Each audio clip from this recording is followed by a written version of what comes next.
What you have here and the process that we undertook was really the only way to guarantee that we were going to save the building and preserve a little bit of Weymouth's shoe manufacturing history, which is pretty significant, without question the most significant industry in the history of the town.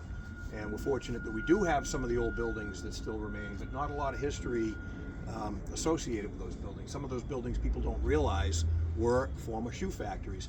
Everyone knows Stetson. Everyone will know this. But I'd like to see us do some things in the future to really kind of bring more of that history back. Maybe working with Historic to get some markers out at some of the old shoe factory buildings that remain. And maybe even some signage out front by the street here might be something we should look at. But it took shape. I'm glad that Mike got to practice in Quincy in restoring mills and learn the craft over there, because I think what came out here is better than what occurred in Quincy. And it's from the experience I think that he gleaned. We were happy with the work at Front Street. That was something that he did under zoning that preceded my administration, and it was first proposed. Quite frankly, we were wondering how that was going to fit and was it going to stick out like a sore thumb, but he made it work in a very, very tough site. So that put us at ease with this particular project, given the experience we had with Mike and the landing. So here we are. Everything that we envisioned has taken shape over here with the creation of Osprey Overlook Park, with the removal of the incinerator. Unfortunately, we are doing some sewer upgrades.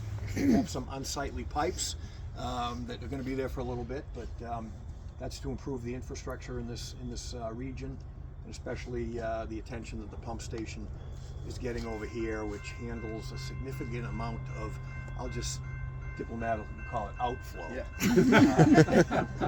And that's a huge job right now. So with that, before we cut the ribbon, just want to present something, and no expense was spared on this frame, so it is suitable for hanging in your lobby if you would like.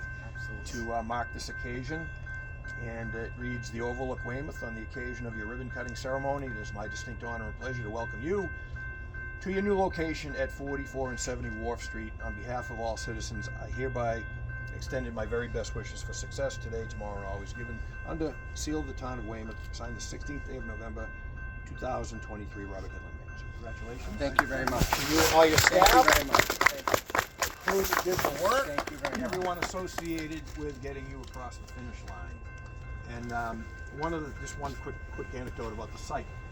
When Francis was here and wanted to meet with me, actually, I first met Mr. Francis. Was that Steve? Yeah, right? Steve.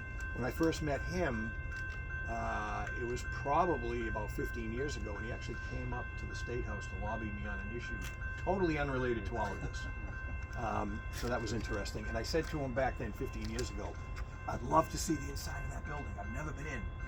And it wasn't until I became mayor many, many years later that when he approached us about potentially selling, that I got to see the inside, and it was amazing. And this is my first time back since it's done. I haven't been inside yet, so I'm dying to see what's been preserved. So the quicker I shut up, the sooner that's going to happen, because I have a school committee meeting tonight. Gotcha. But I do remember going through this place, and there was graffiti everywhere, right? And that was the most amazing thing to me, to look at the graffiti. There were guys I knew that worked here for Francis, and there were things written on the wall with dates, and some of them were 1979, saying very bad things about a guy that I'm friendly with now, that I can't repeat what was written about him. But that was a lot of history in this building, a really cool building. And by the way, Woolen Mill was its last incarnation, by the way. American, I forget the name of the company, but it was served as a warehouse for the Woolen Mill. The foundation still exists over in what is now the Durante property, which, by the way, we are working to clean up. It's the MBTA's responsibility. That will be another addition into the open space portfolio here with Back River Trail. With that, I'm finally done. Excellent. Thank you very much for the report. I do want to start out by saying that I will compete with that. Timely convenience to how we ended this speech there. I do want to start out by saying this was a major group effort. None of this would have been possible if it wasn't for the support from the mayor, Councilor DeFazio, the planning department, Eric Monica, and most particularly Bob Lavongo. I have to really give him a little extra, because he literally spearheaded this, and I really do feel dear to Bob. He worked very hard on this. He had a vision as much as I did. I could see that he could work with the developers. They will welcome me here in the town. We worked together on 10 Front.